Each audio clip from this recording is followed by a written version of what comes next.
त्याचे मुख्य उद्देश आहे प्रोॲक्टिव्ह रीत्याने प्रतिबंधक उपाययोजना करून जे गुन्हेगारी वृत्ती आहे त्याच्यावर पूर्णपणे नियंत्रण आणण्याची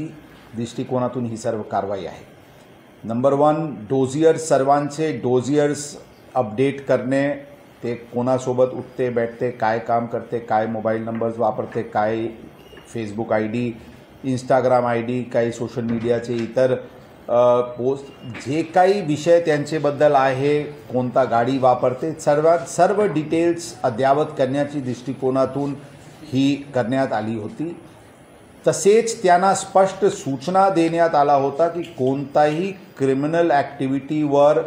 किंवा क्रिमिनल ॲक्टिव्हिटी आणि क्राईमला ग्लोरिफाय करण्याच्या दृष्टिकोनातून कोणताही प्रयत्न झाला किंवा काही ट्रेडर्स असतील, काही इंडिव्हिज्युअल्स असतील ज्यांच्याकडून प्रोटेक्शन मनी किंवा काही खंडणीचे प्रकार कोणी घेण्याचे प्रयत्न करत असतील, अत्यंत गंभीर रीत्याने कारवाई पोलीस दलांकडून करण्यात येईल।